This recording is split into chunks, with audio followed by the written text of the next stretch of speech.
Andrea Deaton from Denver, Colorado, and this is my brand new friend, Krista, from Denver, Colorado, formerly from Las Vegas, Nevada, not to be confused with any other Las Vegas in the United States. Yeah, the Vegas. The workshop was called Get Your Groove On, and what we could do in an hour was not much, but we talked about doing some body movements with a tap step. And what we did was we just did, starting with the left foot, we did a step, tap, and then we turned it, so that the tap really didn't have to come close to the foot, but kind of just stayed there and turned. And then we did a little dip, and dip, and dip, and dip. And we're going to go on the road, and I'm going to dye my hair, like hers. Okay? And then we did a body roll. I had everyone, including the men, do just body rolls. So just making sure they remember how to use that pelvis and go around. We had them use half of it by doing a step, tap, and did we do 2 of these? Okay, I can't remember.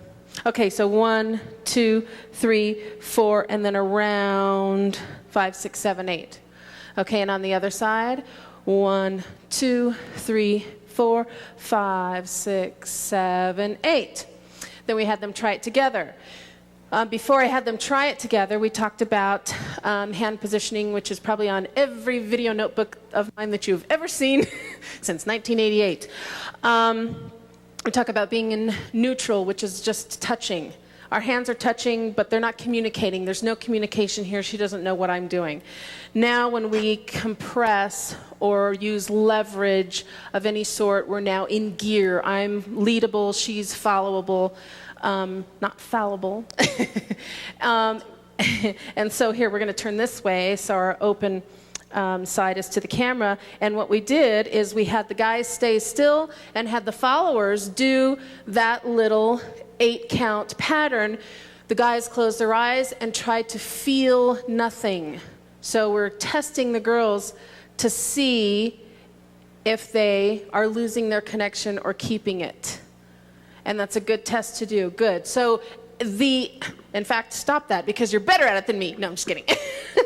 So we each should be able to move our bodies without affecting our partner and our handhold or our closed position, which is what we did next.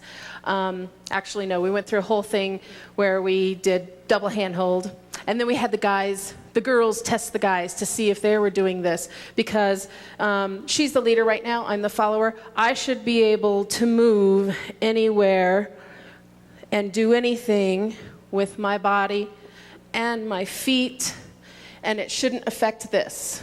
And that's the idea. We moved it into closed position, and we did the same thing, and keeping in mind that we want to have in closed position a little bit more of the body roll that we put in place, which means using the shoulders, okay? And we did that same pattern, step, tap, tap, or rolls. Rolls, yeah, we did those. Okay, and then I added in 2 triples and a walk. So after step, tap, we did one more set, step, tap. Then you're going to take her with your right hand, do a full 360, triple step, walk. And the idea for that pattern is to learn to have control over the back. And in fact, I think I rushed over this particular point, but for those of you who get the video notebook, it's even better when you do that sort of a move to transfer your arm further on the back so that you have more control over this side of the back instead of just this, but they're both usable. So the most important thing, I guess, for this workshop about grooving is that you have to have the connection in order to do that. So every workshop you take, it's going to all come back to connection,